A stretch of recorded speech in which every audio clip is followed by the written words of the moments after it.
Bonjour et bienvenue. Aujourd'hui, on se penche sur un jeu qui fait beaucoup de bruit. Limite, la toute dernière sortie de chez Ludonote. On en parle un peu partout comme d'un objet ludique non identifié, un OLNI. On va essayer de voir ce qu'il en est en revenant sur les points clés de notre article. Ah oui, c'est un sacré morceau celui-là.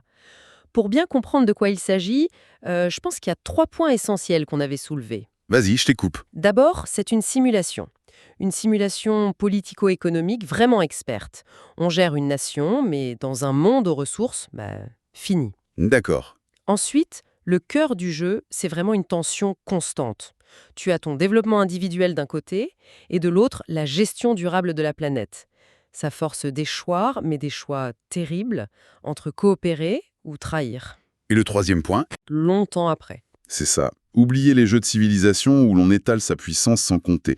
Limite, lui, il a l'air de nous dire « Alors, on fait quoi maintenant ?» Entrons un peu dans le détail. Le concept est super ambitieux. On dirige une nation de 1850 à 2060, et tout ça est inspiré du fameux rapport sur les limites de la croissance. Hmm, J'imagine que le risque, c'est que ça devienne un peu un cours magistral, un peu moralisateur, non? Comment le jeu évite ça? C'est là que c'est brillant. Le jeu, il n'impose aucune idéologie. Il est juste implacable. Implacable, c'est-à-dire? Il te dit jamais ce que tu as fait, c'est mal. Jamais. Par contre, le système réagit. Tes actions, elles ont des conséquences directes et souvent brutales. Et en quelque sorte. Et j'imagine que cette mécanique, implacable, doit créer une ambiance assez tendue autour de la table. La tension, c'est le cœur battant du jeu. C'est constant. T'as un exemple concret tiré d'une partie, on sait. Oui, bien sûr.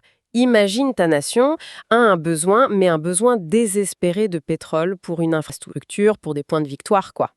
Mais en même temps, tu vois l'indicateur de crise climatique qui est déjà dans le rouge. Mhm. Tu sais que si tu pompes ce pétrole, tu risques de déclencher la catastrophe qui va pénaliser tout le monde, y compris toi, peut-être même dès le tour suivant. Le dilemme permanent. C'est ça. Et ça ouvre la porte à des négociations, des alliances fragiles et, évidemment, Des trahisons mémorables. exactement. C'est délicieusement stressant. Tu peux t'allier avec un autre joueur pour financer les énergies propres. C'est cher, mais c'est bon pour tout le monde. Sauf que, en secret, tu peux très bien utiliser tes ressources pour un petit boost économique à court terme. En espérant que l'autre ne s'en rende pas compte. Voilà.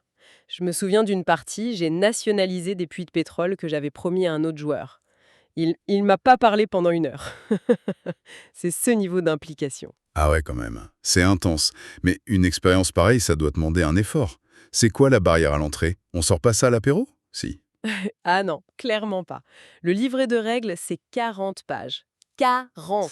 40 pages. Et les parties, elles durent facile plus de 3 heures, sans parler du risque d'analysis paralysis, tu sais, quand un joueur bloque tout le monde parce qu'il réfléchit trop longtemps. Oui, je vois très bien. Donc, c'est un vrai investissement. Mais est-ce que ça vaut le coup pour des joueurs qui sont pas forcément des experts absolus? Et c'est une excellente question. Étonnamment, je dirais que oui. Parce que le jeu est beaucoup plus fluide qu'il n'y paraît. Ah bon? Oui, une fois que tu as intégré les concepts de base, ça s'enchaîne très logiquement. Le matériel aide beaucoup, il est super clair, très ergonomique. Et surtout, il y a des phases de jeu simultanées, ce qui limite vraiment les temps morts. Tout le monde reste impliqué en permanence. D'accord.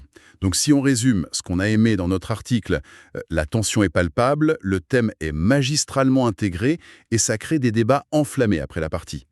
Une expérience vertigineuse, on avait écrit. C'est exactement ça, c'est un jeu qui te hante. Mais attention, il n'est pas parfait. On avait aussi noté des points négatifs. Oui, les on a moins aimé. Voilà.